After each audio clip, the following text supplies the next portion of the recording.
मियाँ आज दिल चाह रहा है आम खाने को, ले आओ ना। आम इतने महंगे जमाने में? ये तो क्यामत की निशानी है। कभी कभी अपनी बीवी को खुश भी कर दिया करो। हाय अच्छा।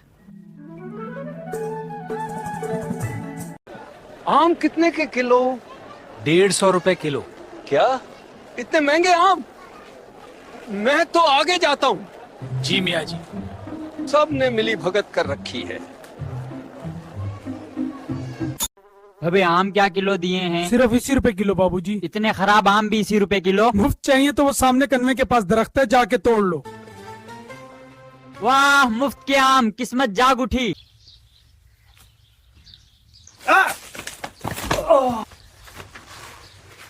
चलो गिरे हुए सही, मुफ्त के ही हैं।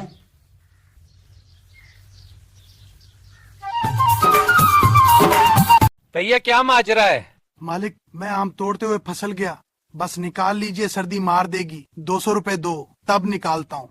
अच्छा हाँ करता हूँ। क्या हुआ, आम ले आए? आम नहीं अंजाम ले आया हूँ।